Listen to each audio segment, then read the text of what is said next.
The 2024 Chicago Marathon was the Chicago Marathon. Now, I've talked about how I find marathons that have pacers not to be the most engaging races to watch. Sure, you see super fast times, and we saw that this year, but it's not the most engaging racing to watch. And as I said, this year was no different. But this isn't to take away from Korir or Chepngetich's amazing victories, and they did extremely well, so congratulations to both of them. Starting with Asics, because I think they probably had their best race of the year, and it was really nice to see them do as well as they did. Now, Korir's race was really quite impressive. He really took off after about the half marathon, and by 30K, he took off again, and he was never seen really at all until the finish line. Really, really impressive racing. Now, he raced in a pair of Metaspeed Sky 4s, next year's Metaspeed. So he was in a development or prototype shoe. And as you can see here, Asics now has 2 development shoes in the approved shoe list from World Athletics, one for the Sky, one for the Edge. Now, Korir had all his pacers around him for the majority of the early part of the race. They were also all kitted out in Metaspeeds. I don't think they were in next year's prototypes, but I do know most of his pacers were racing in Metaspeed Edges because you could see that from the black outsole. It's also nice to see that for the next year's shoes, it seems like they're carrying over the orange outsole for the Sky and the black outsole for the Edge. I think that's really needed to see who's wearing what. But Korir was very clear what he was going to race in. If you look at his flat lay that he posted on his Instagram the night before the race, you can clearly see that the pair of shoes there is actually the prototype Metaspeed Sky 4s, or whatever they're going to be called. I don't really understand Asics' Metaspeed naming convention. Doesn't really make sense. But in the leaks that we saw a big batch of them a couple weeks ago. Everyone's just calling them the Metaspeed 4s.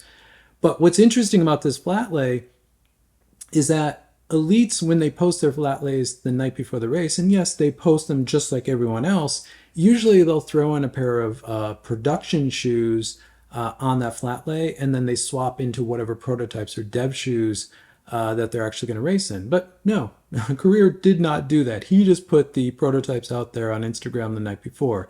Now, I saw that photo last night, didn't really pay attention to it, but when I went back to it just to check it after the race, after the result today, there it is, right there. So a really interesting move from Korir.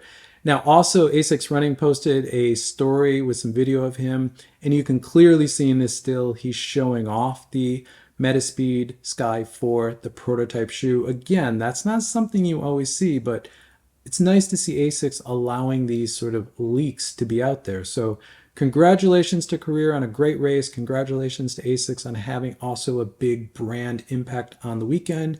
And it was really good to see them on the top step of the podium in the men's side. Moving over to Nike, it was interesting to see that the Nike kit that Nike elites and racers were racing in was built around the Vivid Grape colorway. This Alphafly 3 that we've seen popping up more recently. A bit different from the Volt colorway. But Chepngetich, she decided to race in the Volt colorway, and she had all her pacers around her in the Volt colorway. And that really stood out. So her race was just as impressive.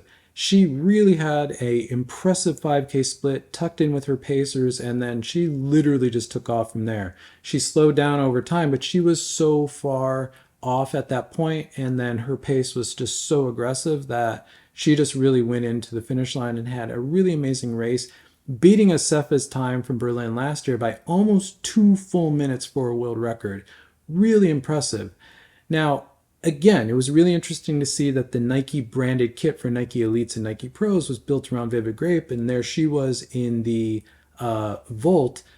Again, really stood out. I wonder if that was actually something she decided or her management decided because she knew she was going to be going for this world record and she really wanted to stand out.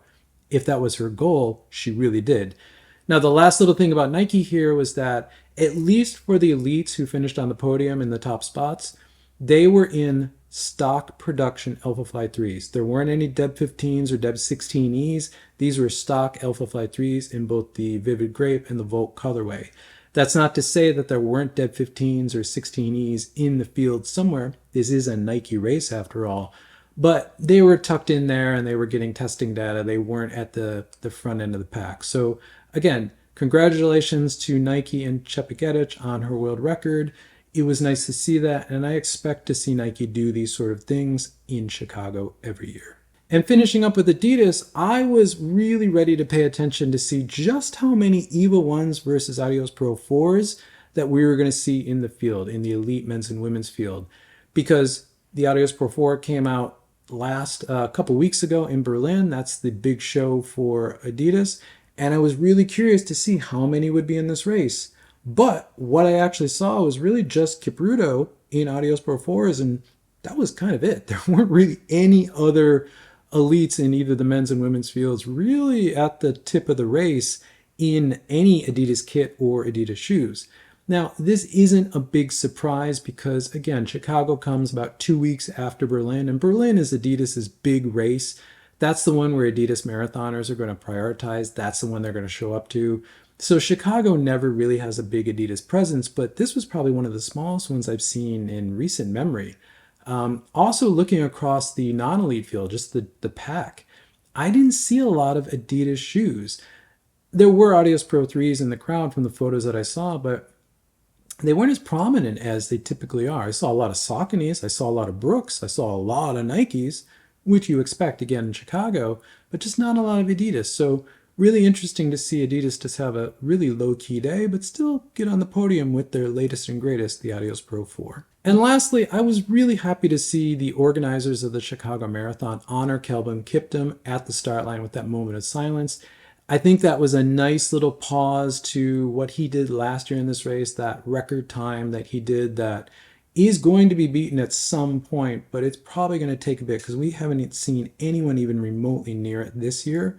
But really nice little moment before the race started for something that was really quite sad earlier this year. Thank you for making it to the end of the video. If you find this content useful, consider subscribing. You'll see more content from me pop up in your feed. If not, drop a like on this video because it helps this channel continue to grow, which I always appreciate. And with that, I'll catch you in the next one.